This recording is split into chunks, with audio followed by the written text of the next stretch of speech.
Unraveling the Secrets, where we explore the connecting links between the pernicious deeds of a group of secret society outlaws who are creating a tightly controlled world society with them as bosses and you and I as slaves to their system, popularly known as the New World Order. Research indicates that most of the unexplained craft we see in our skies are from somewhere on or inside our planet. This led to research of the Hollow Earth and subterranean theories in the 1980s and 90s, which in turn led to the realization that the answers we seek are in the control of a number of the latest groups and secret societies that we call collectively the Controllers. Even a quick look at recent world events should convince anyone that the Controllers' plan is working very well. It is these things we explore in this radio show. Join us as we work towards unraveling the secrets.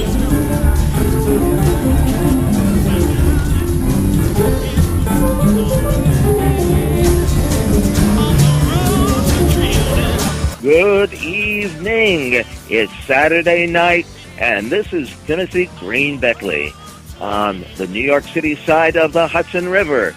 And we have in Jersey City, Carla Anderson, the cutting edge of the paranormal. And tonight, our subject is 50 Shades of Grey, Alien. And we've got quite a show for you. We're a little late in getting started, and we're going to be introducing, just in a few minutes, our first guest. Carla, how are you? I'm doing good. You know, there's snow outside. It's cold here, but I'm doing good. I was out earlier tonight, went to a movie, and made it just in time before the snow started coming down. Now, this is kind of interesting because here in Manhattan, we really haven't had that much snow this season. We've had a lot of cold, and I mean really bitter cold, down to 0, 1 degree. We set a couple of records. But today they said there would be some snow showers, some flurries, maybe an inch. Well, when I came in, it looked like a blizzard was happening outside. It is a blizzard, right? We're right in the middle of a blizzard. And poor Angel down in Miami, you've never seen snow, is that correct? Never seen snow. No idea what it looks like. Come on up here, bring up your snowshoes, and join in the activities. Yes. And it's been quite a week. We've been busy, of course. There's been a lot of UFO activity. In fact, I was just going over reviewing some videotape that was taken near Portland, Oregon, and it shows some strange objects, unexplainable. Clyde Lewis on Ground Zero has been investigating it. If anybody's been listening to his show, I was on the other night, and people were calling in to the station, and Peter Davenport was on and going over all the reviews of the different objects in the sky that were being seen. So it does look like we're in the middle of a small UFO mini wave, and perhaps it will be continuing. I hope there's some activity moving east. We haven't had too many solid sightings here, but hopefully in the very near future we're going to have some reports. And if there is activity in the sky, remember, you can call us and tell us about your experiences. What is that phone number, Angel? 786-245-8127. And so later on... Tim, you're hoping there's going to be sightings here in the east? I'm not. Why not? You afraid of being abducted? Yes, Carla? I am. What's so scary about being abducted? I'm just saying I'm standing a little too close to everybody who was. I'm just saying, just a little bit too close.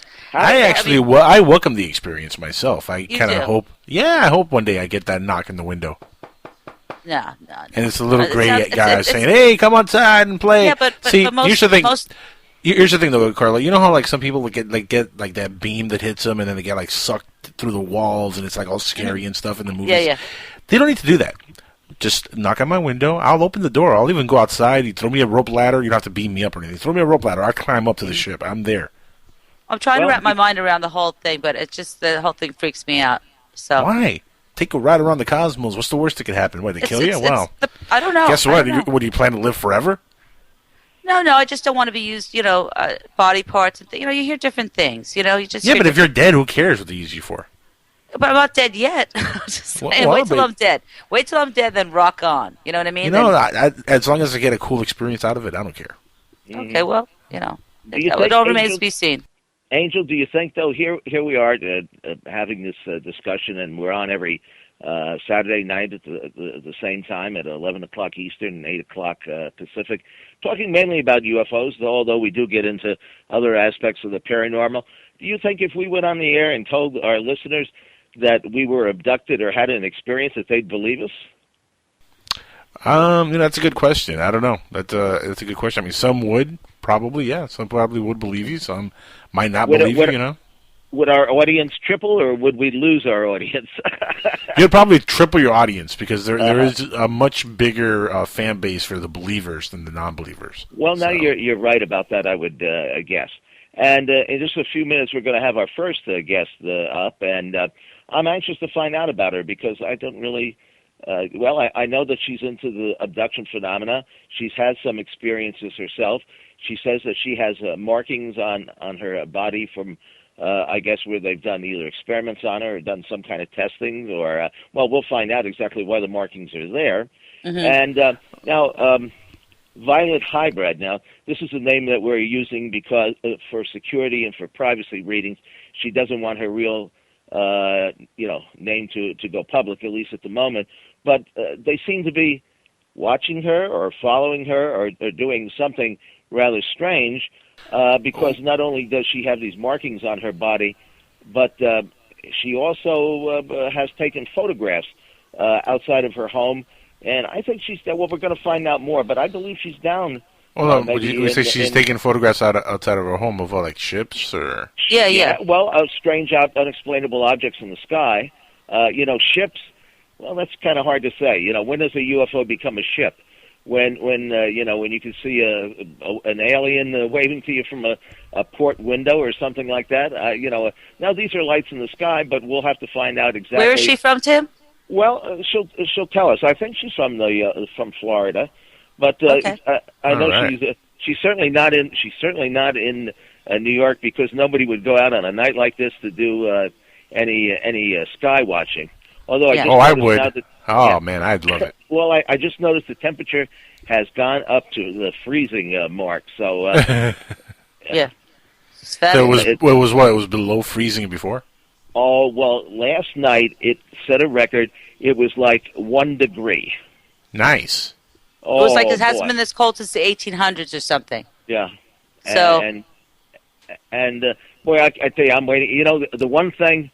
I know spring can't be far behind because the manager of the Yankees was on TV talking about the lineup for spring training. So I'm keeping my fingers crossed that we won't, be going through too much of this. And the Yankees are going to suck this year. Will be forthcoming. Well, I felt like that we were going into spring. I started painting my apartment. I was feeling very spring-like, even though it was cold. And then it snowed like this today, and it just really brought me down. By the way, it's 71 degrees here in Florida. Yeah. Oh. God. Well, nice and sunny. We'll be down. Beautiful weather. We'll be down for the next show. That's for sure. Precipitation is 93%. Humidity 78%. That's fine. Wind 16 miles per hour. In the summertime, it's next to impossible to breathe down there. But that's not true. That's not true. Could use some of that warmth now. I love Florida too, Angelo. I'm down with Florida all year long. Everyone complains. I'm not even worried about it. I'll put it this way: I've had options to move out of Florida for work related or to pay me a ton of money. I said no. There's a reason why. I love Florida. I'm not going anywhere. I live in Florida. Have there been any sightings? Angel, have there been any reports that recently of UFOs down there? Not really. Not in a while. Nothing major, to be honest. Well, I saw the girl's Facebook. I saw Violet's Facebook. I saw the markings and the picture of the craft that she took. Well, why don't we get prepared to maybe have her on? Well, that's a great idea. Actually, I tried Skyping her and sent a request, and so far I haven't heard back from her, so I'm still waiting for that. Oh, wait, never mind. She just accepted. Oh, there you go. Oh, there you go. See? It's all coming together. See? It's all synchronicity. Mm-hmm. And we're back with our guest this evening. We have Violet Hybrid. Again, she's using this name for security and privacy reasons because she's had these experiences, and we're going to find out what nature they are, if they're frightening, and what revelations she's had. Violet, why don't you start at the beginning? Tell us a little bit about your background and how you got involved in UFOs. Is it a natural thing? Have you been interested in a long time, or did it just suddenly come upon you? Well, I've always had an interest. I definitely always knew that something else was out there, but I really didn't get into the abduction topic until almost about a year ago. What's your background, Violet? I used to be in the medical field. Now I do alternative skin treatments for clients. And is this in the past year? No. I've been doing that for... Like a dermatologist skin treatment? Or? Well, I do because I have the medical background, but it's more vegan and natural stuff. I don't want to have, chemicals. Okay. So okay. I do the natural. Yes. I follow you. So you said the past year you got interested in the abduction part? Yes. Initially, I was watching a TV show that mentioned the MUFON the MUFON organization, and I actually had no idea what it was. And I looked it up and saw that they had a field investigator, something you could do. And I found that quite interesting. And I met one here locally, and we sat down, and I told her about some stuff that had happened with me. You had an experience prior to this, and then you looked them up because you felt like you had an experience? Well, tell us about what happened with the experience. Again, it's always just been an interest. So I just happened to catch the show, and I thought it was great, and they kept mentioning MUFON, and so I looked them up. So you were always interested in UFOs and aliens, though, right?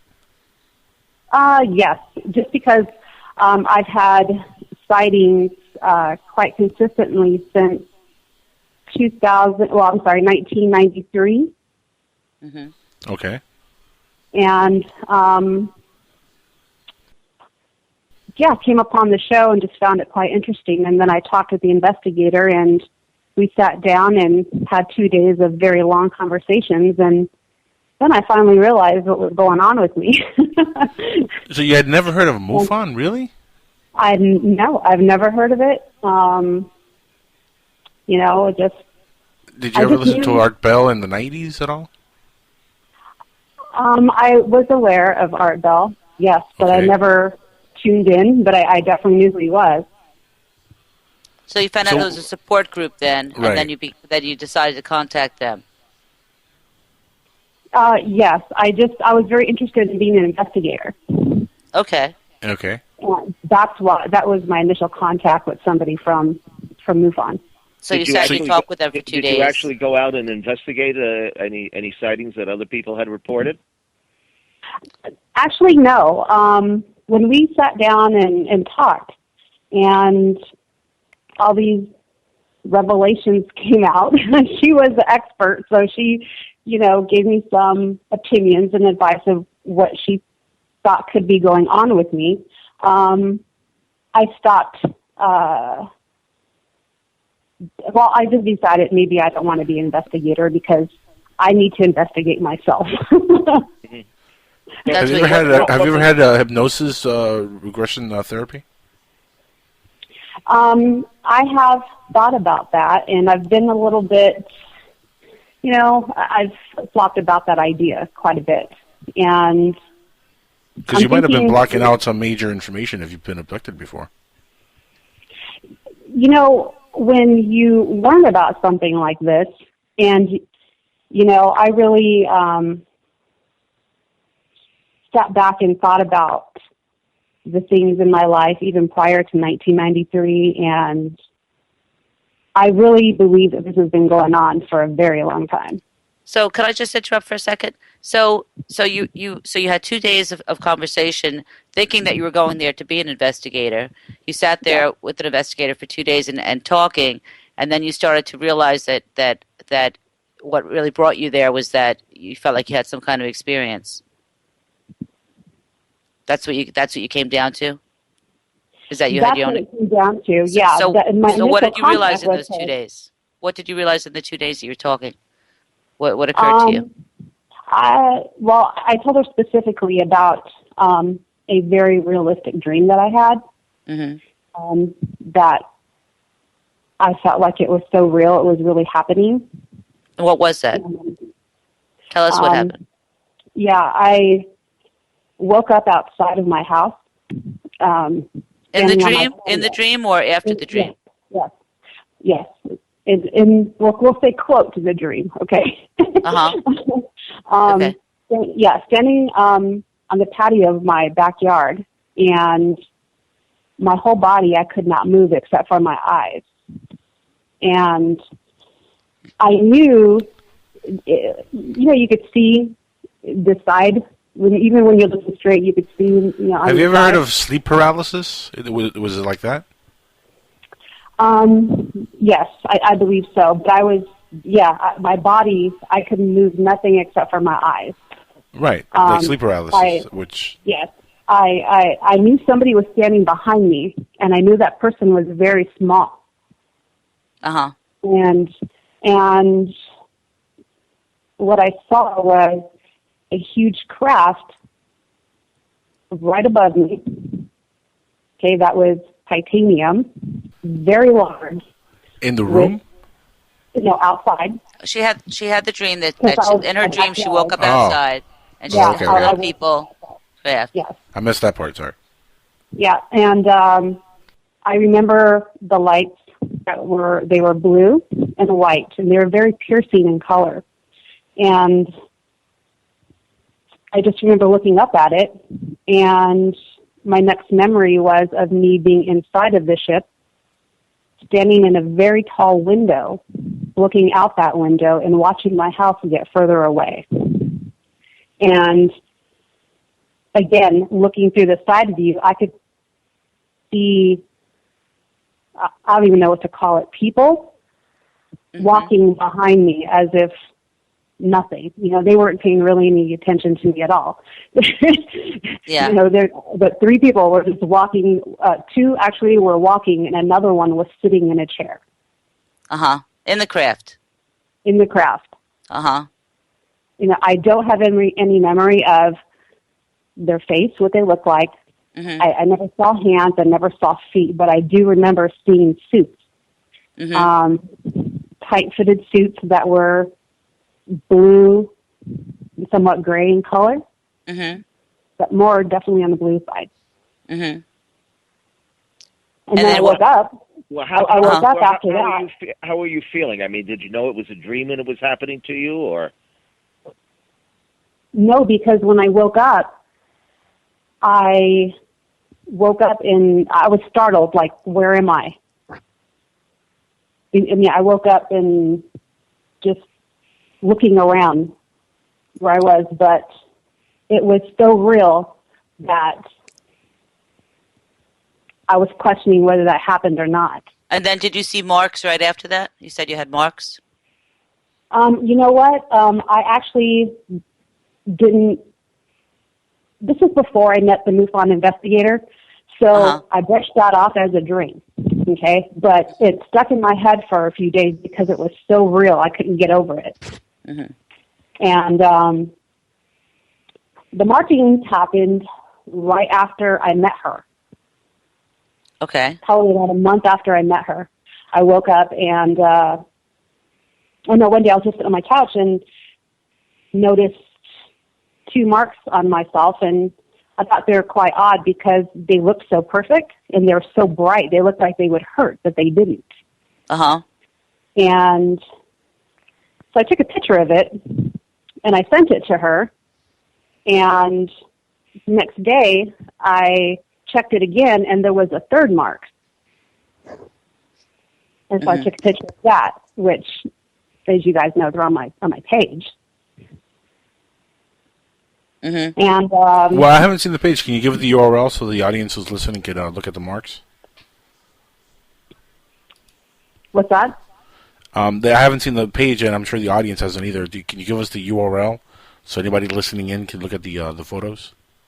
Oh yes, that's it's on Facebook, and you'll find it under Violet UFO.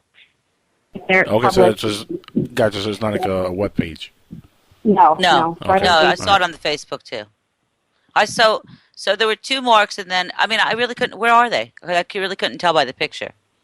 They were on my right leg, like On the top or inner the part of bottom? my leg, the inner part of my leg. Okay, Top, and then I top. saw the two, and then by the time you had the three, it looked like you had a triangle. Yes, yep, that's exactly what it was on the second day. And how long ago Third was day, this? that was, I believe in July. This past July? This past July. Yep. Mm-hmm. Any more weird dreams?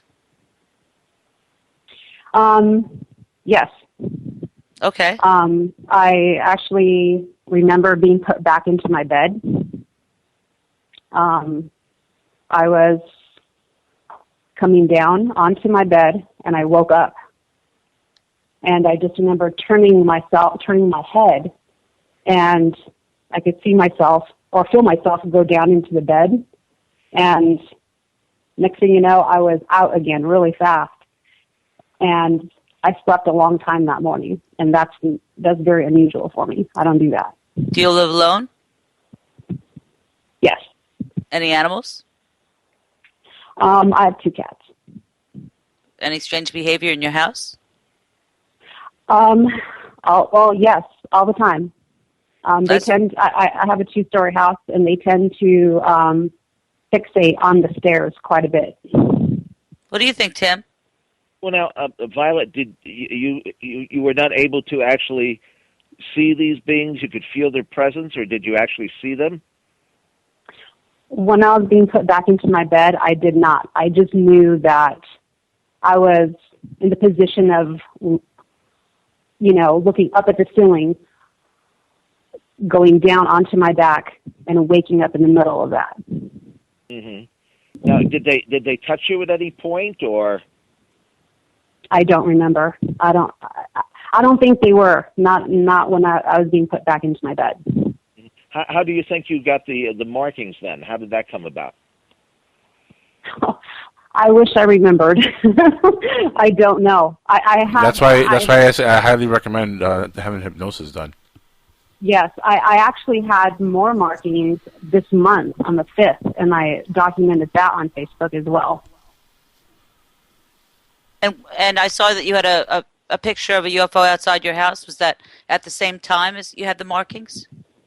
No, that was actually in 2011. I went outside to go, it was a supermoon that night, and I walked outside to go see it. And I was out there for maybe 2 minutes, and here they come. They were coming from the west and passed right in front of my house. That particular one I actually have on video as well. Mm-hmm. They passed slowly, that you could get it on video? Yes, they did. It was slow. And they formed, if you see in the picture, there's a triangle there. That formed in front of me. They didn't come in like that. Mm-hmm. Now, do you live in a rural area or downtown Tucson proper? No, it's rural. I mean, it's a suburb of Tucson. And how high up in the sky would you say that they were? I mean, what made you think that they were UFOs instead of just airplanes coming in to land there at the Tucson airport? Well, they were too low, and you didn't hear anything, and they flew too perfect in formation. It was all too perfect. And how long were they visible, Violet? I think about 5 minutes. Mm-hmm.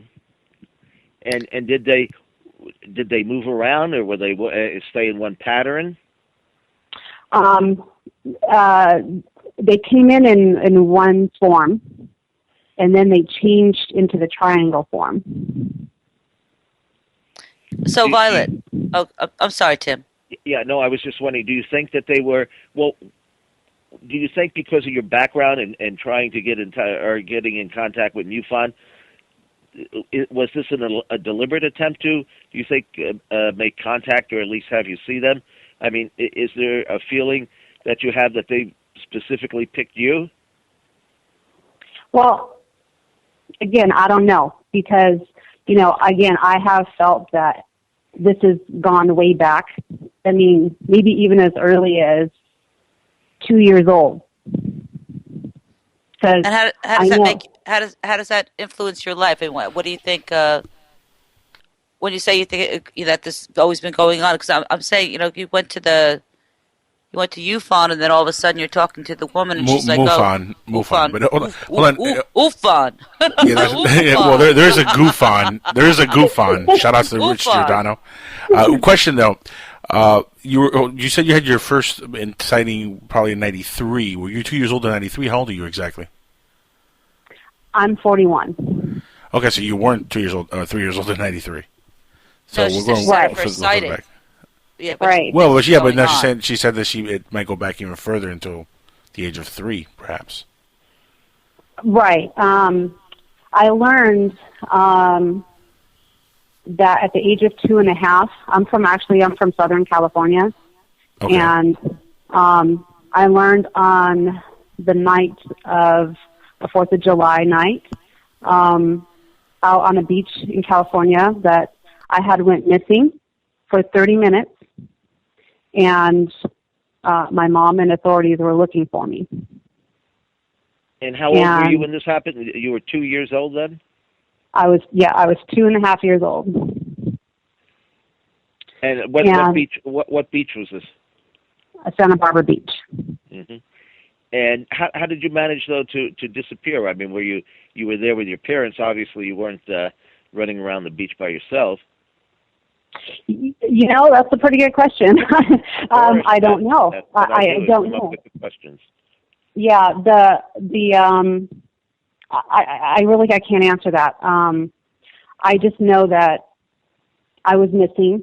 I do actually remember coming back though. I mean, that's such a young age to even have a memory, but I do remember walking on the beach trying to find my way back. It's vague, but I remember it. And was it your parents that found you, or the police were out looking for you, or yes, my mom initially found me wandering back, and then of course the authorities came, and so they were involved as well. But I bring that up because we've learned, anybody that's done any research in this field is also now there's supposed to be something going on under the beaches or the ocean of California. So, I don't know what a stretch that is, but it sure makes me wonder what happened to me, because literally nobody could find me. My mom said I just showed up. From nowhere. Has this happened to you again, or was this the only time? No, that was the only time. And but you have no. Well, obviously at 2.5, you wouldn't have much of a recollection of what had transpired. But now you say more recently, when you start to talk, you have a electronic voice. Yes, it's very random, and it happens any time, but on the right side of my head, through my ear, I feel, I sound robotic. And when it first happened, I was, I said, "Can you hear that?" What? I hear something, and nobody can hear it, just me. And can you describe to us exactly what it sounds like? I mean, you're hearing it, but other people aren't, or can other people hear it? Right. No one can hear it but me. So when I talk, all of a sudden it's almost like electronic interference. Like I'm talking, I sound like I'm talking through something mechanical. Hello? Yeah. So now, does it repeat the same thing? I mean, do you get a message like in your inner ear, or? No. It's just, like I said, it's very random. There's no specific time. I don't need to be feeling a certain way for it to happen. It just happens. And also, I understand that you've had some situations with your eye. Something's happening to your eye while you're undergoing this. Yes. I was actually at my desk and, just writing some things down. And in my right eye, which is also the same side that I hear that, I had these very bright lights. In fact, it almost reminded me of the lights I saw on the UFO. It was like that. It was very bright. And they were at the corner of my eye. And it happened for about 1 to 2 minutes. And I started panicking because I didn't know what was wrong with me. And it immediately stopped. Immediately stopped in your life or after the 2 minutes? After the 2 minutes. And it's never happened again. But it was very bright. Mm-hmm. Now, what did you get a sensation along with it? I mean, did you feel you were losing your sight, or? Well, obviously, that has never happened to me before, so I had no idea what was going on with me. But when it didn't stop, I definitely started panicking, and then it just immediately stopped. It didn't fade out. It didn't, it just stopped. Did you ever talk to a physician about any of this? No, and I have been thinking about going to the doctor just to see if I'm never sick. So I'm trying to figure out how I can see my doctor and make up a good enough excuse to get a scan done, just to see if they find anything. But, when you don't have any symptoms that would call for that, it's still hard to do. So that's one of the reasons why I made my page, is because really I'm just looking for, I know there's a lot of people out there with resources and ideas, and that's... Yeah, we're about to get to our next guest, Tim. And he and what's his specialty? Because maybe you should tune into Scott Corrales is going to be on in just a little while. Now he's investigated humanoid sightings, humanoid reports, mainly from South America. He is probably the leading expert on sightings in the Spanish-speaking world, South America, Puerto Rico, and the little people, though, because she saw she felt a little presence as well. Yeah, well, these are what we call humanoids. They don't seem to be the top of the intellectual ladder. In some of these cases, people report, like the tall whites, that one of these individuals that might have come into your shop, Carla. These beings, what we would call the Nordics. They're human-looking in appearance. They seem to have the ability. I mean, sometimes they do communicate telepathically, but often they speak the language of whatever the person it is that they're encountering. Violet, has there been any attempt to verbalize or contact you where you might actually be speaking, whether it's verbally or telepathically, to someone?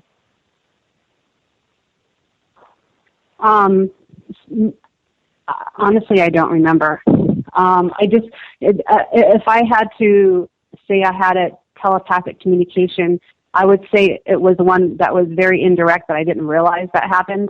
Back in 2008, when I got out of my bed at 3 o'clock in the morning, and for some reason felt like I had to go outside. And I went outside, and I saw very bright orange lights.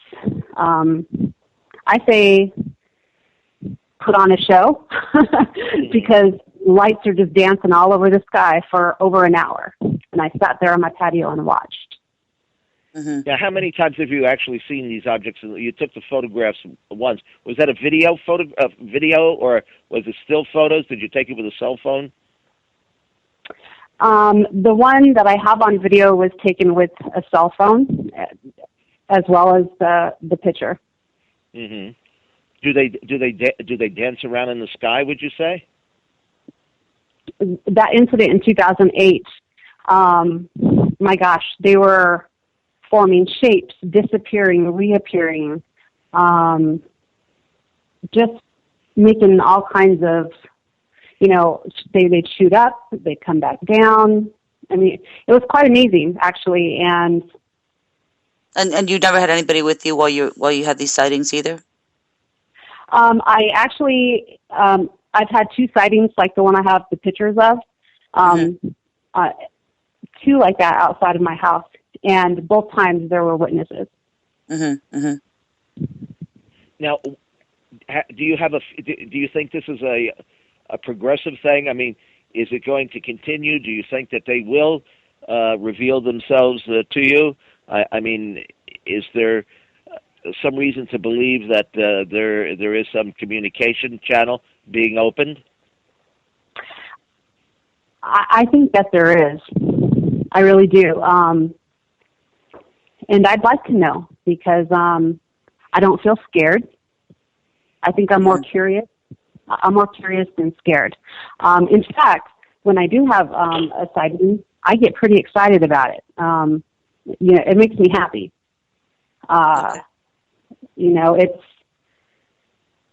It's Angela wants to get abducted too. Angela wants to get abducted as well. Can I go to Arizona and move in with you for a while so I can get abducted? Because I'm dying to. Yeah, he wants to take a ride. He said that. You're single. I'm single. We'll move in together. I'll see some aliens. It's all good. There you go. Now I'll have to leave Florida. That would suck. Yeah, can you bring your aliens down here? At least Arizona is a good second choice.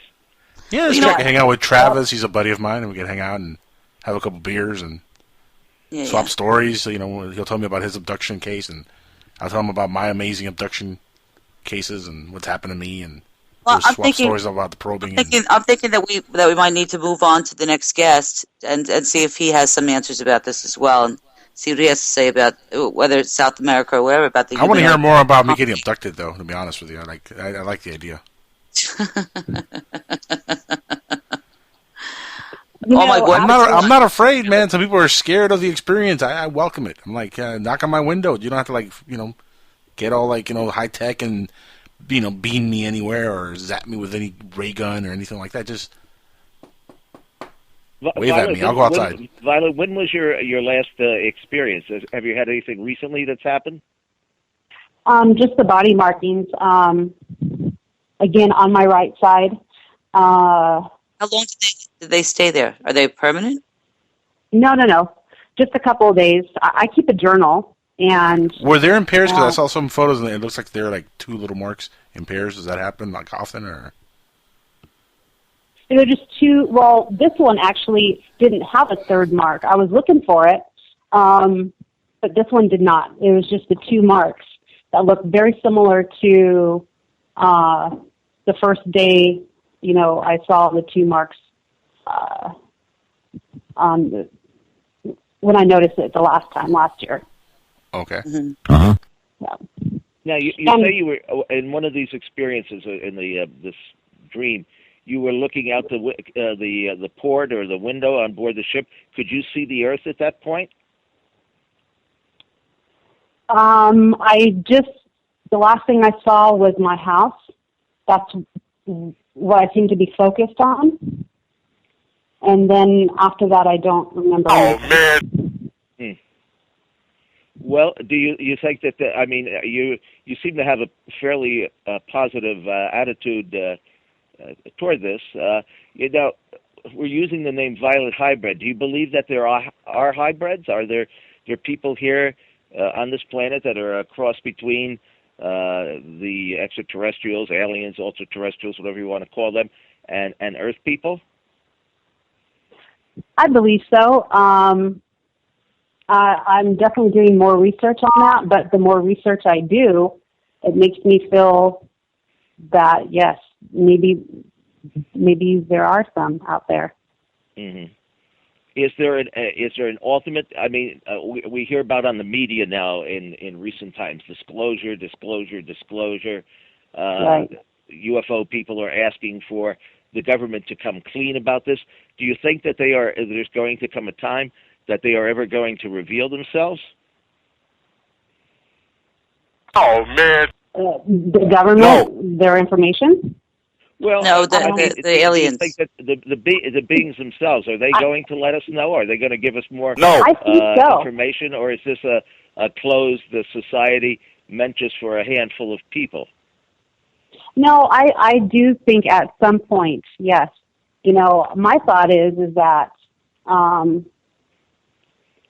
you know, it's people like me and you and, you know, who just keep talking about it. You know, maybe we're here to do that. We're here to get the rest of society prepared. You know, I really don't know. Man. That's the way I like to think of it because I think it's going to happen. Mm-hmm. You know, Well, there's so many Violet, I guess sightings. maybe in a few minutes we're going to close out this session. Is there anything that you would like to tell or the listeners? I mean, as far as what they should be looking for? I mean, is there a way that we could all have this share in this experience or see a UFO perhaps? And attract the good guys, of course. Of course. No, just if I had any advice, just keep an open mind. You know, keep asking questions, and you know, just do good. Just do good. That's all I have to say. Is just do and be good. I certainly, I'm sure we will be in touch with you. We want to see how this progresses. And if you do have, you know, further experiences, I'm sure you'll be posting them on Facebook and on the internet. And do let us know. How can people find you on Facebook? What do they type in? Yeah, just type in Violet UFO, and I'll be right there, ready to be your friend. Come on. I want to thank you for coming on and sharing your experiences. And I know that this is the first public appearance that you made. And once again, our guest has been Violet Hybrid, or Violet UFO, as she's known on Facebook. And I guess we would all agree that she should continue to look up. And again, thank you so much for being Thank you, Violet. with us this evening. Thank you all very much for having me. I really appreciate it. Thank you, Violet. You take care. Thank you. You too. Okay. Good night. Good night. So you guys, what do you make of that? I mean, do you think that I think she's got having lovely a eyes. legitimate experience? She is very pretty, isn't she? Oh, She I is indeed, think yeah. She's I'm very in love. pretty, isn't she? Yeah, yeah. I You think should I'm go moving to Arizona. I think I'm moving to should go to Arizona, Arizona. everybody. Oh, she's lovely. You know, She is. That's one thing, Angel, and Carla, when I decided to do this program, and of course I've been on. You were the trying to get me hooked up with a girl in Arizona. That's what you were doing. Well, better than Alaska, I would say, right? But I was determined. That's I said, well, true. if I'm going to do this program, I want to bring on people who have not been on, dozens and dozens of times and repeated their experiences. If we're going to find out anything about this, we've got to have some fresh new faces and some fresh new voices, and perhaps headed in some other direction to find out what's going on, because we've been doing this for 50, 60 years, and it's pretty much the same as it was in the beginning. Now, I guess we're going to go to a break, Angel, and then we're going to come back on with Scott Corrales, who is the predominant researcher of humanoid sightings in South America and Puerto Rico, and he's even investigated some cases, I know, in Cuba. He wrote an article many years ago about Cuban UFO sightings. And the topic will be humanoid conspiracies in South America. But wait a second. Why humanoids, sweetie? Yeah. What's a humanoid? Well, humanoid, head, torso, 2 legs, 2 arms. No, but appendages. humanoid, the way you're saying it, though. So what's a humanoid, sweetie? That is humanoid. We'll have to ask Scott how he would define a humanoid. In other words, they're not human looking. They're not the Nordics or the tall whites. They're not grays. They're somewhere in between, and they're actually many descriptions of these beings, but they're unusual. Each case, one reason that I find these humanoid cases very interesting is that each one is very individual. Interesting. All right, well, let's go to break now. And welcome back to Unraveling the Secrets. And our guest coming up right now is Scott Corrales, who is a writer and translator of UFO and paranormal subjects with an interest in high strangeness aspects of the phenomena. His books include Chupacabra and Other Mysteries, Flashpoint, High Strangeness in Puerto Rico, and Forbidden Mexico. He's written for Fate, UFO Universe, and dozens of other publications. He is, without a doubt, the leading expert on humanoid sightings in South America, and he directs the Institute for Hispanic Ufology. And I'm proud to say that I've known Scott for many, many years, and I'm anxious to hear about humanoid conspiracies in South America. And so here we are with the 50 Shades of Gray aliens. And Scott, how are you doing this evening? Good evening, Tim. So good to talk to you again. Hello, Carla. Hello, Angel. Hi, Scott. How are you? Real good, thanks. You must be frozen over there in Pennsylvania as well, huh? Certainly am. It's been about maybe 5 inches of snow on the ground so far, and it's been one heck of a week. Lucky! I've never seen snow. Oh, God. So lucky. By the way, Scott, it's 71 degrees here in sunny South Florida. Ooh, I could use some of that. It's beautiful down here. Like rubbing it in, I'm just saying. Oh, yeah, please do. Someday. Remember that? I'm sorry, Tim. Go ahead. No, go ahead, Carl. I'm sorry.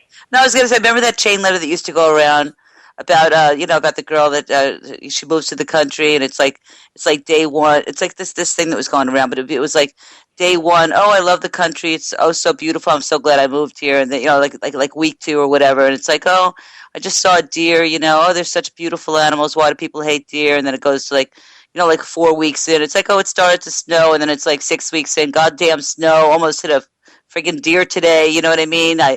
Just the whole thing just unravels. Angel, you think you want to see snow? I'm telling you right now. I'm dying to see snow. I'm telling you, I've spent winters in places where it snows, and then for some ungodly reason, I get there and it doesn't snow. I'm going to spend like 2 years in Jersey or something. That's all, or New York. That's what I'm going to have to do. I'm going to have to like move somewhere north for like a couple of years so I can actually. You need to suffer a little, and then you can know what we're going through. But anyway, I went to North Carolina a few years ago, and it was during the winter, and I was so excited. I was like, "We're going to see snow, man! It's going to be great." No snow. It's overrated. It's overrated. Yeah, but if you've never seen it, how can you overrate it? You know what I'm saying? And it's wet and nasty and cold. Yeah, but so is toilet water. And only hybrid children like it. Okay, I want to get to the bottom of the whole humanoid thing. What's a humanoid, Scott? Oh, boy. Humanoid. Well, that's that we're talking about when we say the word humanoid. We're trying to talk about an entity that looks human in most respects. It can be sometimes cartoonish in its similarity to the human form, or it can have traits that make it human but not quite. Let's say very long arms, very long legs, strange eyes, a head that's much too large for it. The variations of that basic human form, 4 extremities and a head and binocular vision, but basically have been reported. But basically the human structure, head, torso, arms, legs, it doesn't matter if it's stretched or in different proportions, but the basic human design or the human look. Okay. Yes, that is correct. I want to hear everything. See, Carla, I said that earlier, Carla. Yeah. How did you get involved with this? I mean, it's one thing to be interested in UFOs, but it's another thing to say, hey, I'm going to specialize in high strangeness cases and in humanoids. Now, you've been involved in investigating UFOs for how many years, Scott? I'm going to say actively since about 1990. Before that, I was just another spectator. And in fact, as you know, Tim, what brought me into the field actively was the fact that I read Jacques Vallée's book, Dimensions, I believe it was, and he mentioned toward the end of the book that Salvador Freixedo's monumental work, Defendámonos de los Dioses, Beware of the Gods, remained untranslated in English. And I thought, well, I've got to do something about that. And that's when I became active, just trying to, as a little bit of a digression. In the A fellow 80s, Latino, eh? All right. yes, sí, exactamente. In the 1980s, we started to move away from what ufology had more or less established in the 70s, the interdimensional origin of the UFO phenomenon. We started moving into this more of an ET, abduction, John Lear kind of thing. And I thought someone had to try to let people remember what had been done before, and certainly Freixedo's work is a landmark. Now, this is the fellow who was the Jesuit priest? That is correct, yep. That's Freixedo the Jesuit. Okay. So what was the translation? What was his thinking on the subject? Yeah. Did he not take a rather negative view? Absolutely. Absolutely. In fact, he just published something recently in Espacio Compartido, a newsletter that comes out of Spain. And he's reiterated his point about these contacts being very old, possibly as old as humanity being in the caves, and not being very positively disposed toward humans, playing tricks with us, much like the jinn of the Islamic tradition. They're not human. They occupy a territory between humans and angels. I'm talking about the jinn now. But these gods that Freixedo is talking about are, I think, what we have mistakenly construed as extraterrestrials, and that is the main premise of his work. So he believes that they're coming here from where then? They're not from an outside source. They actually inhabit our own planet. In some cases, he suggests that yes, they do come from our own planet, that they predate humanity and will be here long after our species is gone. Hold on. So he said they actually are gods, not aliens. What were you saying? Well, no. Let me see if I can go back to his original premise. His premise is that there are levels of existence, and as you progress, much like on the column of life on Earth, where you have invertebrates, you have your vertebrates, and then you're going to have something else, intelligence at the other end. You would have, I'm guessing, you would have humans, you would have demigod entities, and finally you would have gods who would have tremendous powers. They would demand, what would these entities demand from us? They demand worship. Not because they need it, they simply enjoy it. Worship to them is, let's say, the pleasure that we would get from smoking a cigarette or drinking a cup of coffee. It's just something pleasurable, not essential. So throughout history, the gods have manifested themselves and demanded one thing, blood sacrifice, because they get a high, as he puts it, from human wars, from conflicts, from getting people to kill each other. What we see in the Middle East right now is exactly what he has been saying was going on thousands of years ago, and pleasing the group of non-human entities that masqueraded as gods to the people living at the time. And that is the opening chapter of Beware of the Gods.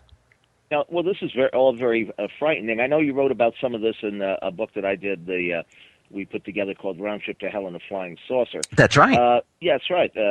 In fact, this Jesuit priest, I guess he is no longer Jesuit priest. Did they excommunicate him because of his views on UFOs, or? Actually, this is funny. He was defrocked back in the 70s in Venezuela by the bishops of Caracas because of a book he published on human sexuality. It was called something like Courtship, Marriage, and Sex in the Catholic tradition. And they thought it was just much too racy. Very controversial, no doubt. Much too. And he's been in prison. He was imprisoned. He's always been at the edge of trouble. And right now he's living back in Spain. He's happily married, still writing. His last work, I think, was going to be proving that Columbus was in fact not Italian, but from northwestern Spain. And whether that project ever got done, I don't know. But he's still active. He just wrote something this month. So let's get back to I want to get back to the humanoid thing, Tim, if you don't mind, because I'm fascinated. So is he looking at this as a priest? Is this a spiritual thing? As as far as the negativity goes, as far as I mean, do they have some influence now? The way you said with the war that's going on, do they still influence us now? These gods, and is this like an evil entity? Is this what we're talking about? Again, I go back to this in every show because I'm always trying to get to the bottom of this. Always trying to make some sense of religion. Right. And all this, and what people saw or what's actually going on, or but I mean, was he talking as a priest when he said that? Is this something that influenced? Are they flying around? Are they just sightings in the woods? I mean, what was he going on? Well, let's say this would be separate from the humanoids. If you want to go back to talking about Freixedo's view on the gods. Yeah, I do. His premise is you have these entities that have been tutelary to humanity. They maybe abuse us. Speak English to me too, Scott. Yeah. Well, I find it hard. I find it hard sometimes. You'll have to forgive me. But let's say that you have entities that are superior to humans and have taken a paternalistic approach to us. Sometimes they're kind, sometimes they're not kind, but they're not really interested in us. They are no more interested than, and an example he uses in his book, than a hunter is in the rabbits in the field, unless he happens to be hunting for rabbits. The gods would sooner just ignore us altogether, but if we do something that gives them some kind of benefit, like whatever energy we release in our wars, that energy we release in sporting events too, he suggests, is also something, any kind of conflict, any generation of great emotion, which is why he says, for example, when people attend seances, and you're told you must empty your mind, he says, no. You must keep your mind well shut and your eyes wide open to see exactly what's going on. Now, his Beware of the Gods is, let's say, a continuation of an even larger book about parapsychology that was really became a handbook in Latin American parapsychology in the 1970s, and he covered the gamut, from ghosts to demonology to telekinesis. And it was always with this thing about where do these powers come from, and of course, ultimately, who benefits. So when we're talking about conflicts, if Freixedo was here in our conversation, he would say, look, whatever's going on in the Middle East right now has been going on for thousands of years, and it's always a new group of entities that comes through. And of course, it's very hard to just condense. He's written so much that you don't want to just circumscribe him to one book. He has an even more controversial book that I don't think will ever get translated called Israel, the Contactee People. That book has gotten into very serious trouble, and he insists that forget everything else, that is his main work. So tell us what that work is. Israel, the Contactee Nation, or Israel Pueblo Contacto in Spanish, tries to look at the Bible, all the books of Genesis, as from an alien or non-human chronicle. He doesn't go as far as ETs. That's not something he believes in. That's not a belief that I share either. But he says, look, these entities, look at them. Look at all the descriptions throughout Scripture. Look at the Ark of the Covenant. Look at these things that suggests the presence of this higher order of entities taking advantage, manipulating, contradicting themselves, simply for their own benefit, using humans as puppets. That is the premise of that book. And of course, he does play fast and loose with a lot of concepts, and I think a lot of people would read the book in translation and would find it prejudiced. So that's why I think that book will never ever see the light of day in English or in any other language.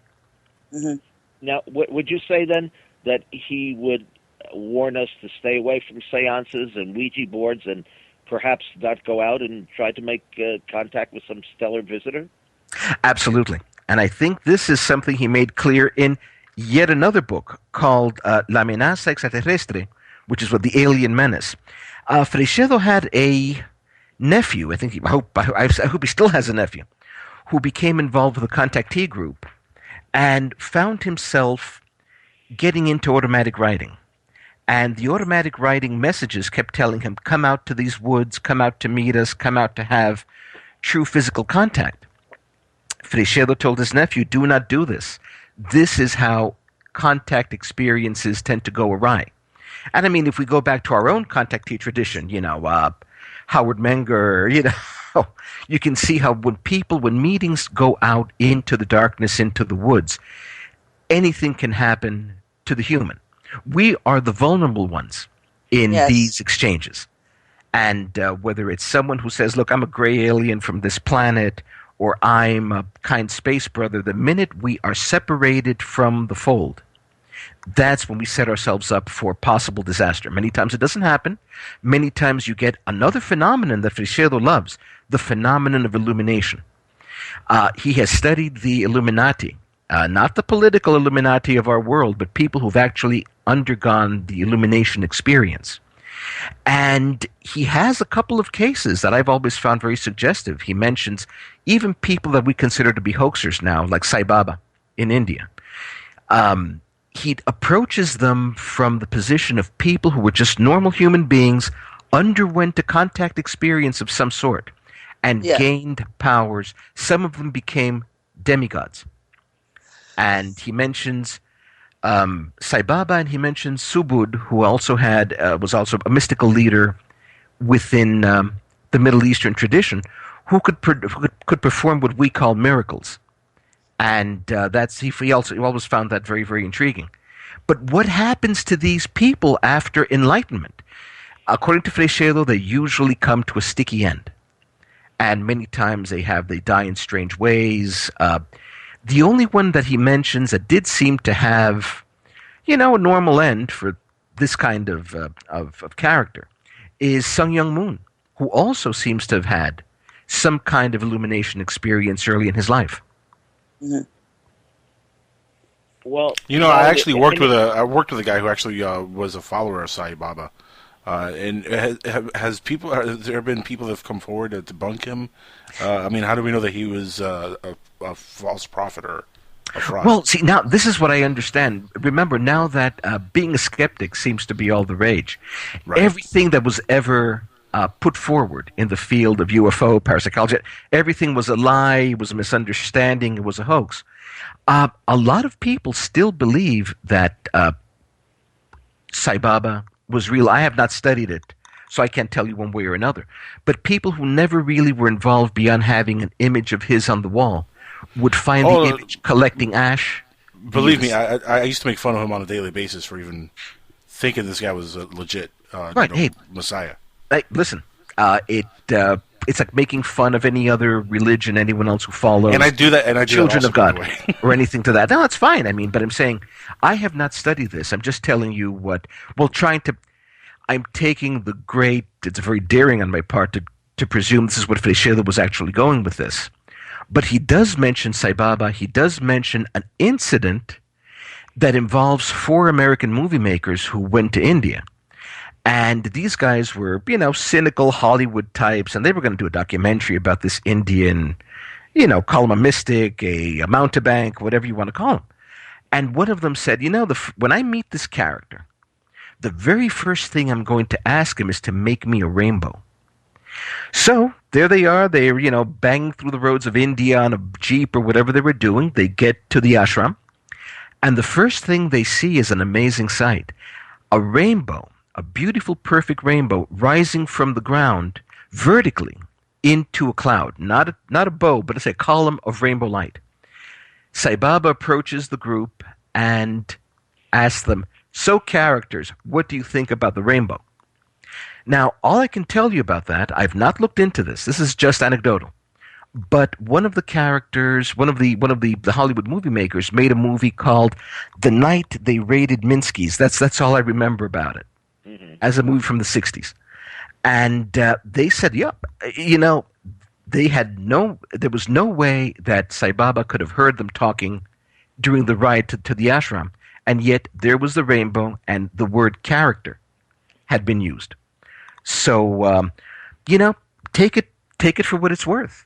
I mean, if you believe that this is all trickery, that over the past 40 years we have just been subsisting on hearsay and gossip and misunderstanding, sure, certainly. So let's get to your humanoids now. Yes, what about them? Well, humanoids. So now your research is. My research started with. Okay, first of all, my main goal in getting involved in ufology was to let people know what's going on in South America and Spain. And interest in humanoids is just one of the many arrows in my quiver. If you want to start with, well, what kind of... We could start wherever you want to start. Wherever you want to start with whatever you want to talk about, yeah. Well, let's just say... Why South America and Spain? Is there something unique going on there, or that's just who you wanted to inform? That's the area you wanted to cover. Well, let's say I take a very academic approach to everything, and I figured it's important for me personally that readers in the UK and the USA and Canada and Australia know what's going on in Latin America and Spain, simply to have a complete record.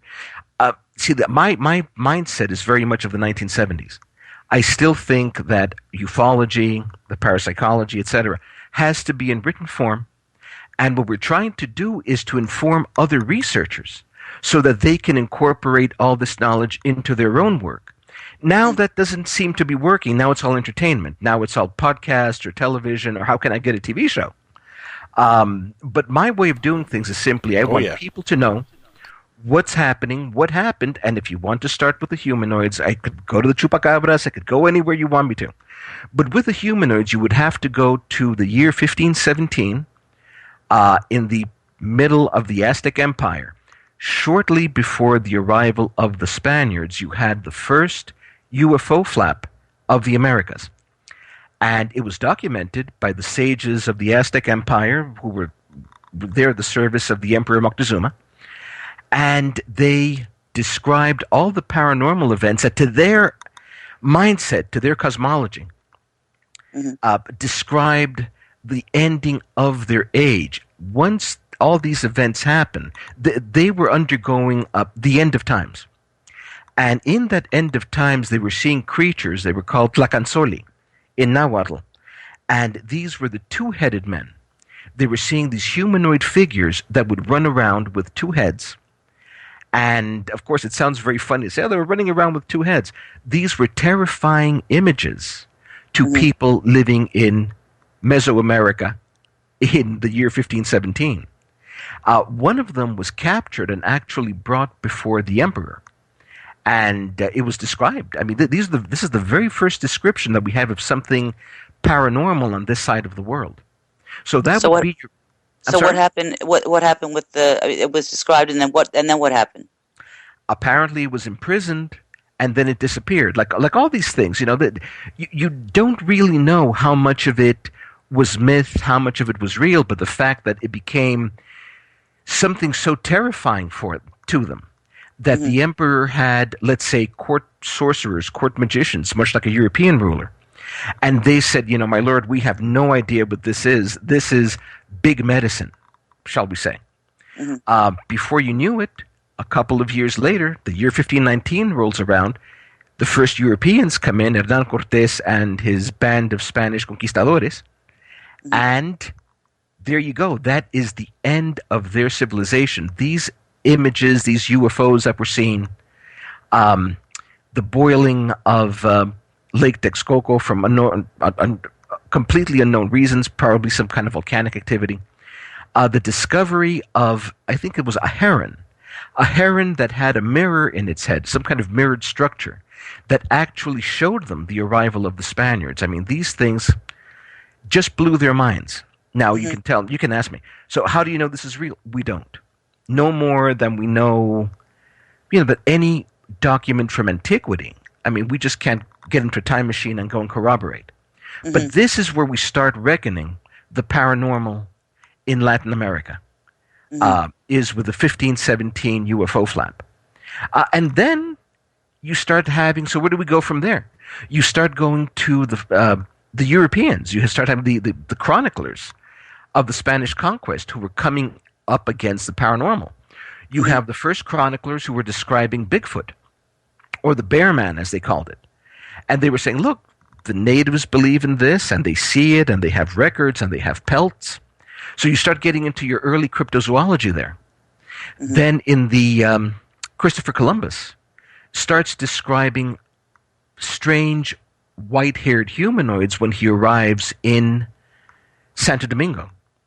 And I think those were they tried to make those seem at one point that they were some kind of avatars or some kind of entities that were, again, paternalistic of the natives of Hispaniola, of the island of Hispaniola, which is Santo Domingo. Mm-hmm. As you start moving into South America, the conquest starts having very, very strange supernatural stories of entities intervening on the side of either the Indians or the Spaniards in battle. And there's even it's one of the big histories of Alonso de Ercilla, who was the chronicler of the conquest of Chile. There's a huge battle, and they say that one of the patrons of Spain actually appears on horseback in the middle of the battle. And now this is something else that dovetails back to Freixedo's belief, that during major conflicts in antiquity, you would actually have, let's say, avatars of non-human forces getting into battles to tip it one way or another, mm-hmm. to whichever way would be more convenient, which force should win that would benefit us more, mm-hmm. or which force should win that'll create more bloodshed so we can absorb this energy of the spilled blood. Mm-hmm. So you see, so it's not just a single avenue of research. It's more like a tree or a bush. It has branches that go every which way. Mm-hmm. And some of these branches of humanoid experience come right up to the present. I think Tim remembers one of the famous cases of the 50s, and I think it's the one that people remember the most. The hairy, dwarf-like humanoid in Caracas mm-hmm. that attacked the two guys who were walking by. One of the men takes out a knife, stabs one of these hairy humanoids, and I think the knife bends because they're so dense or they're so powerful. And now one of them they start dragging toward a saucer or some kind of craft. And it's only because they put up this tremendous struggle or another vehicle comes that would have been an early abduction experience gets interrupted. And that is one of those early landmark cases from the 1950s. Now, before that, we had been having other experiences involving humanoid creatures, but those were always woven into the traditions of, let's say, mountain spirits, or let's say in the Andes down in South America, they always have figures that help mountain climbers and seem to be guardians of the mountain. Whereas in Mexico, these other humanoid figures that look kind of human but weren't, seem to be interested in guarding treasure, protecting treasure, in many cases, luring people into caves who would then die mm-hmm. For some reason. So if you start looking through the what happened between the UFO era of 1947 and the earlier conquest, everything that happened in between just seemed to become part of the paranormal, the ghost tradition, the tradition of, shall we say, I don't want to use the word avatars, let's say elementals. And a lot of those things were just simply sandwiched in there and became part of, ghost stories and whatever books survived from the time. Now, these early reports, what was they were getting some press coverage, because I remember seeing some foreign clippings going back many, many years. How did the press treat these sightings? It depended on the newspaper. Remember, I think South America, maybe not today, I can't tell you for sure. Chile, definitely. Argentina, perhaps. They still have different editions of the newspaper. You get your morning paper, and you have the afternoon and the Bulldog edition, and sometimes an evening paper as people are coming out of the office and going home. So it depended on what time of day they would get either more seriousness or perhaps a bit more levity applied to whatever was going on. And you have the little tabloids that, much like El Vocero in Puerto Rico, which covered most of the chupacabras incidents of the 1990s, it was these little tabloid stories that would either give you completely crazy, impossible, clearly made up sensational stories, or they would just say, look, this is so crazy, run it straight. If a cab driver tells you that a humanoid feline entity ran across the street while he was picking up a fare, that is so crazy you don't have to embellish it. If another a taxi driver says that he was taking, the Antonio Salvador Villanueva case of 1953, he was driving an American couple from Mexico City in his taxi cab back to the U.S. border, which is right then on itself, I mean, that's kind of nutty. His cab breaks down, and he runs into UFO aliens or whatever he construed them to be. That's crazy enough. You don't have to embellish it. Run the story. So we have a lot of stories from less than ideal newspapers that turn out to be factually true as far as the person understood the events to be. Now, local newspapers in, let's say, in Veracruz, or let's say up north in Monterrey, they were trying to be very faithful because this was the community they were discussing. You don't want to make your community look silly, and you certainly don't want the rage of your readers. You don't want to lose readers. So pretty much whenever researchers started looking back in on the stories, they could interview the witnesses. You would find that their stories held water as far as something completely outrageously nonsensical seeming can hold water. And that's what we go by. I'm trying to think, but going back to the case in Caracas, the Ponce case, as it was called, this really received coverage through Flying Saucer Review, which unfortunately is one of those great forgotten sources of information that I look around now and I think we don't have anything like Flying Saucer Review. We don't have a publication of record that can say, look, this is from around the world, from China, from South America, from Africa. We don't have it. Now it's simply, people grasp for information wherever we can. And like Carla asked, why Latin America, why Spain? I've taken it upon myself, no one's asked me, to simply be the one to, let's say, pick up the shreds of the mantle that Gordon Crichton left and be the one to just say, okay, guys, look, if you should want to know what's going on with traditional UFO cases or what's happening right now there's a what seems to be a new UFO flap taking place in Argentina, which happens every 5 to 10 years. Come over to Inexplicada. We have the information. We have the correspondence, and we're not trying to tell stories. I mean, we're not disinforming. You're just the spokesman. Purely. Yeah. We're just trying to get the information out there for the record. And I've been telling people, I've been doing radio for many, many years. I did some television back in the day. None of this information is going to help us now. This information that we've gathered is going to be of the benefit of people who haven't been born yet, who will have the foresight or will have the ability to look back and say, hey, we can link those cases together, that Chupacabras incident with that Mothman incident over there, maybe even that Bigfoot incident over there. All these crypto things will tie together. Maybe the flap in Argentina right now coincides. What's going on in Argentina? What's going on over there? They've been having lights. They've been seeing a lot of strange lights. And again, Tim knows what I mean, what I'm saying, that the cases that Ivan Sanderson would have thrown out automatically, the lights in the sky, the CE1s, are now what is the rage worldwide. People want more videos. They want more photographs of these things. And my God, they're coming out of South America like crazy. Well, I've noticed that the on YouTube, for example, that the videos that get the most hits are not the interviews like I do. You know, I try to have a serious conversation with someone. People do want to see the phenomena.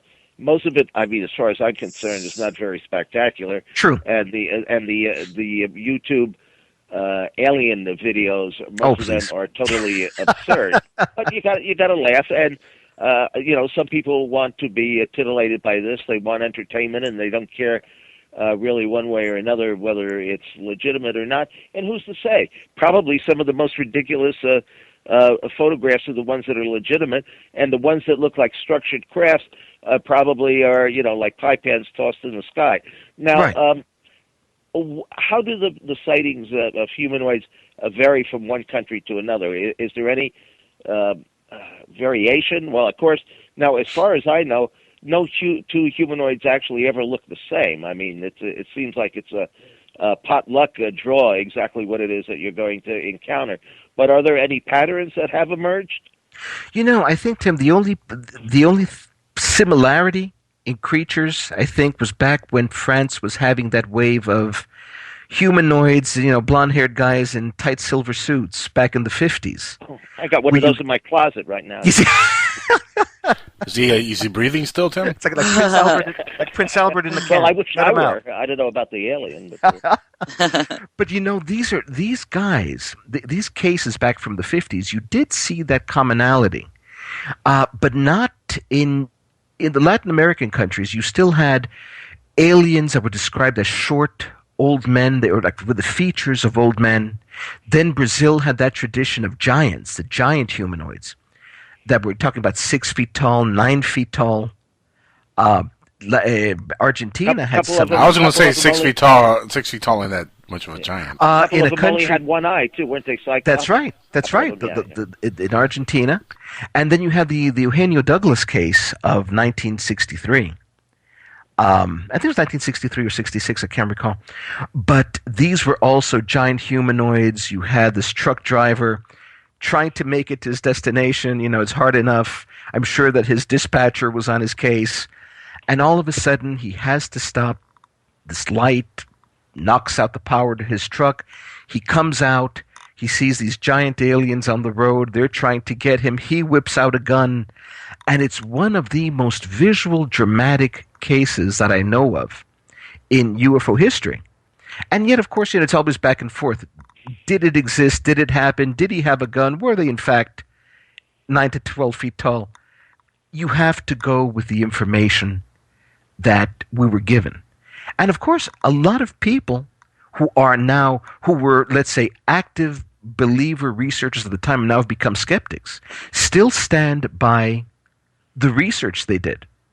And they said, look, we interviewed Eugenio Douglas, and he was not crazy, he was not drunk. This is what he believes he saw, and we go by that. Now, there was an even bigger case in 1975 called the Dionisio Yanca case. And Dionisio Yanca was another truck driver in Argentina who was stopped by these blonde aliens. I think he was taken aboard a saucer, the typical blood work, things that seemed to be the stock and trade of CE3s back then. He was psychoanalyzed. Apparently he had some kind of post-hypnotic suggestion, and he disappeared. And they said, well, since he disappeared, he must have been another mountebank out to make a couple of pesos, as best he could. The guy resurfaced last year, the year before. He's been quietly all these years, staying out of the way, working as a mechanic in the south of Argentina, and people went to look for him. And he's like, oh, not you again.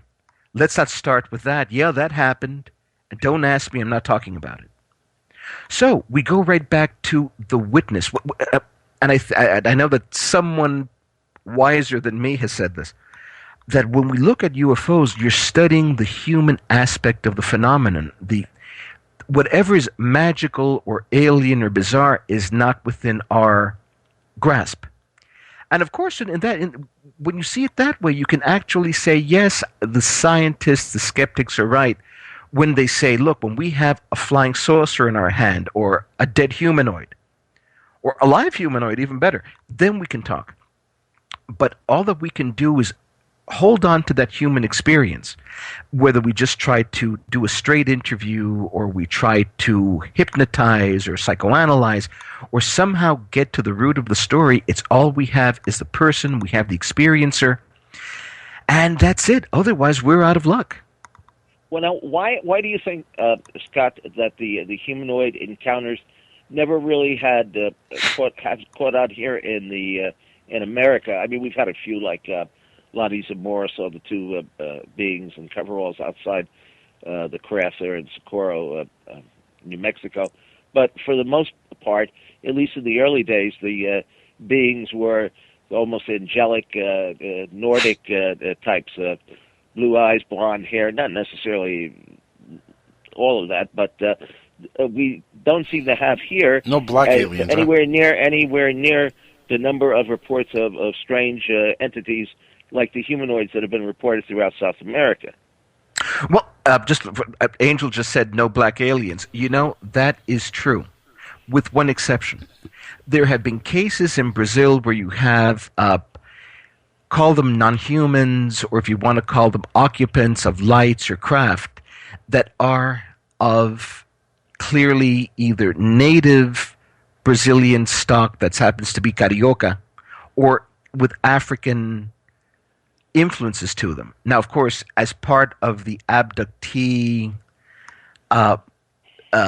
paradigm of the 1990s, these were seen as hybrids, possibly human and non-human hybrids. Notice I'm not saying alien.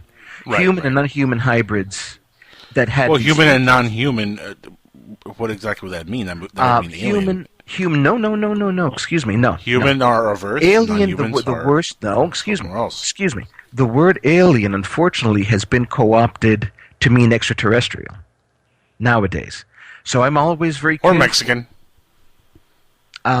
What I always say is we're talking about non-humans, parahumans, ultra-terrestrials, to say that these are beings that somehow come into our reality, but we cannot say for sure until, I think Arthur C. Clarke said it facetiously back in the 1950s, it's not alien unless you see the Martian license plate. And it was funny back then, maybe it's not so funny now, but it's still something to keep in mind. But you were asking me about the racial differences. That's the only case that I know of where you have humanoid creatures that look of another ethnic group, of another racial group, are the ones in Brazil described in the 1990s, but these are already under the abduction paradigm. Now, going back to what Tim was saying about how come we only had, let's say, the Socorro aliens, if you look back at the year of the humanoid, 1973, you were getting everything. And you had the short ones, tall ones, humanoid ones, helmeted ones that seemed to be able to breathe the atmosphere. In Latin America, you were getting strange, bizarre monsters. Like in Peru, you had some very strange aliens. In Brazil, you guys said we had the giants. Argentina only recently started getting diminutive aliens. And in fact, during the craze of the Greys in the 1990s, we were not getting any cases of the so-called EBEs or whatever in South America. That came later. That's sort of like, you might even say, some kind of an acculturation process, where people now start reporting what they've been seeing on the cover of books or seeing on documentaries. Are these how intelligent are they? I mean, would you say? We know they scoop up soil. Sometimes they paralyze witnesses. That seems to be pretty common, I think, right? But on the intelligence scale, between 0 and 10, where would you put these humanoids? That I think you get a mixed bag. Going back to Spain in the 1950s, you had the humanoids the blonde humanoids in the tight spacesuits that were actually giving this one particular contactee information that later made him a very wealthy man. And they would pay him. As I said, it falls into the contactee tradition, but since this man is still with us and did physically benefit from the information, he was just a hotel owner, and these blonde entities would come in, they would walk, he never saw a spaceship, he never saw a craft. They would come to visit him and ask questions, and they wanted two things. They wanted milk and bread, which he was willing to sell them. And they would pay him with gold nuggets from the local river. And he said, wait a minute, where are you guys getting this gold? He said, no, the river. In fact, when we're done with our mission, we will show you where the gold is. Now, this man went ahead, and after these encounters were over, he found a great concentration of placer gold in the river and went on to become an industrialist. So whatever was going on here, he did benefit. There was some kind of tangible outcome to this encounter. And there was a lot of scientific information being given to this person at the time. Now, you have the ones who just run around and maybe scream or they scurry when they see humans. You have cases that drivers come upon landed craft and they'll see humanoids engaging in strange activity, collecting soil samples. They don't seem to be doing much else. And I'm trying to think of other cases where there may have been a higher intelligence shown, and those are usually the ones where you are taken into what you think is some kind of craft, or into what in Latin America is called a sendra with an X, which is simply a gigantic light on the ground. It looks like nothing but a gigantic sodium light, but you can walk into it, and that's where the encounter takes place. But again, now you're talking about the contactee tradition overlapping into what you might call serious ufology or mainstream ufology, when you talk about these other beliefs.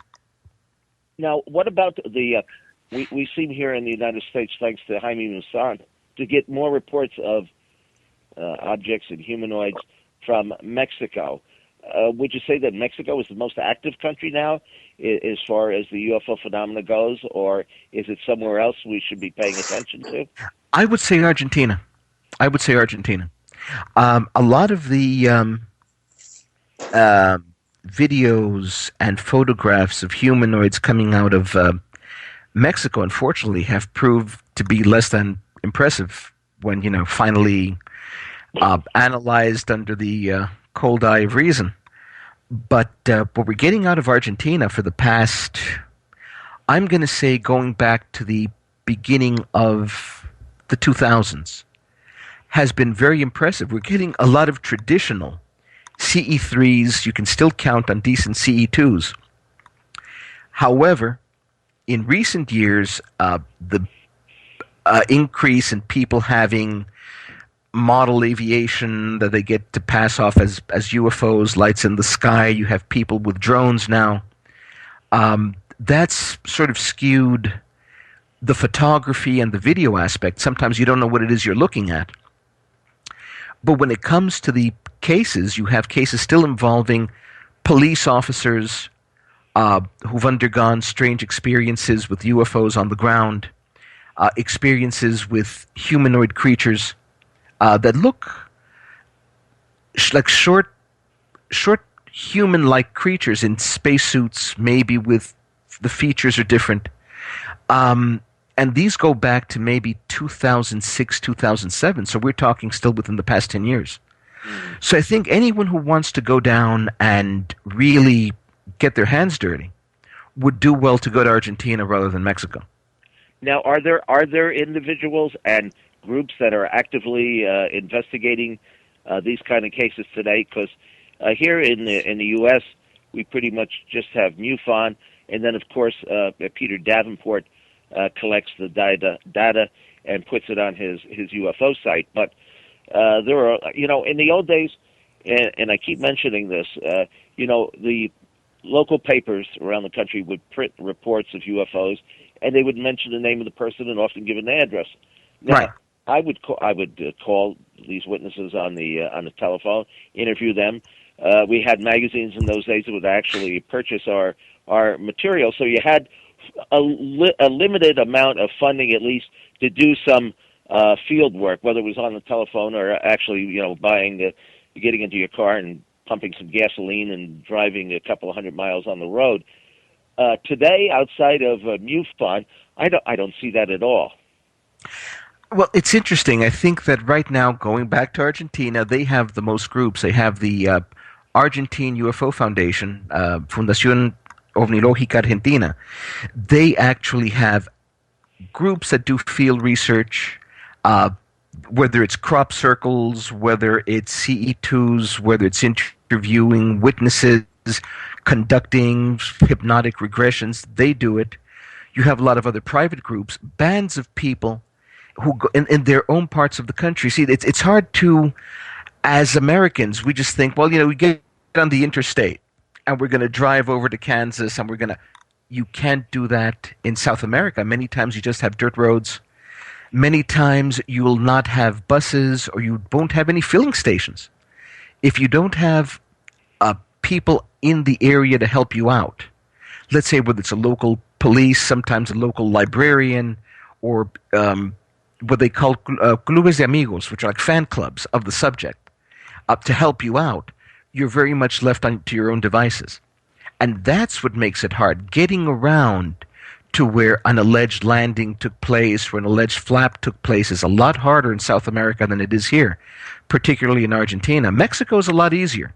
But now, with the drug situation the way it is, you could run afoul of drug cartel people and never come back. I know that some people were asking me, well, we want to get to the zone of silence in the state of Durango. And I thought, well, listen, that is pretty much cartel territory. You'll be seeing a lot more than aliens. That's really the zone of silence, I guess. Yeah, you'll be really silent if you go there. Well, now, Scott, okay, so we have reports of lights in the sky, which are pretty predominant here in this country, the video tapes and the still photos and so forth.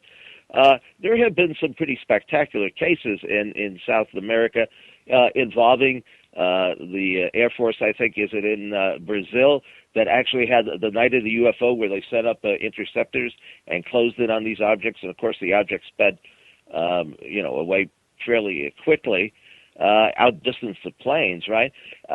You have a certain degree of disclosure there that you certainly don't have in this country. Have any of these South American nations published anything or released any official documents on the humanoids, or is it all just patterns of lights in the sky? No, I think right now there's an interesting paradigm going on down there. You have the air forces setting up these boards of inquiry in Brazil, in Argentina, in Chile, and in Peru. You're not talking about MUFON, CUFOS types. You're talking about the military. And what they're telling you is that, look, guys, please don't think that we're out to prove the existence of extraterrestrials. We're trying to get to the bottom of UFOs as a hazard to aviation, military, and civilian. That's where they're coming from. So they're trying to declassify whatever it is that they've had, and you have right now, there's a major endeavor by a group called Sephora in Argentina to get Argentina to declassify. I think they've actually managed to give documents, a request in hand to President Cristina Kirchner about this. But Scott? The information that yes? Hi, Carla. Yeah, no. Hi. No, we have to start wrapping this up. So what message do you want to leave us with about what's going on and what do you think is... The takeaway here would be there's a look south. If you want to see truly amazing work being done and cases that you would not believe and that one wishes one could go down, look south. Look at Latin America. Look across at the ocean to Spain. Take a look at Brazil and what their military is doing for declassification. And the longest published magazine in the Spanish-speaking world is Revista UFO out of Brazil. I mean, that's one of a kind. That's the only one that's left. And what contact info do you have if anybody wants to talk any further? Because we really have to wrap this up now. Okay, you could just email me at lornis1@outlook.com and stop by Inexplicada at blogspot.com for the latest information on UFO research in Latin America and Spain. Great, thank you so much, Tim. Tim? Well, Scott, I wish we had more time, and also I wish we had some publications that we could share this information with, because I think the only English-speaking magazine in print anymore is the Australian Ufologist. That's it. That's correct. I don't know of any other publication in English outside of a couple now that have developed in England that are on the internet, and they're very attractive publications. But boy, I just can't quite get into reading a magazine or a book on the I don't know. It's hard to do. Maybe it's my eyesight. Maybe it's alien mind control. But I sure in the heck wish that somebody would come forth with a publication. Now, Open Minds was very, very well done and very elaborate. In fact, probably too elaborate, because I do believe that people are not looking for gloss and color. They're looking for content. But Scott, I want to thank you and for coming on this evening. Thank you so much, Carla. Thanks, Angel. It's always a pleasure to talk with you, and I'm sure that we will be doing more research down the road. And Angel, I want to thank you for your assistance tonight as engineer and producer. Thank you, Angel. And Carla, welcome. Keep looking at the up at the sky. And we'll look south. We'll look south, Scott. Down, look south. Thank you. And remember, if you're in Jersey City, go on over to Balance and look at the UFO paintings on the wall. Inspect the inside of the spaceship. And look out for the great whites. And don't forget to get your hair done while you're over there. Tim, send me a box of ice. Send me a box of snow. I want to see snow. I'm going to throw a snowball your way. Look south. Look south, Angel. You mean look north? I am south. Well, it's better than looking for the bread, Carla. We're looking for the ice now. Yes. Anyway, this has been Unraveling the Secrets, and visit with us again next Saturday evening at the same time with the same host and with some more exciting guests. Remember, it's less chatter and more investigation here with our world of UFOs and the paranormal. So keep looking up and don't be spooked, and have a great evening.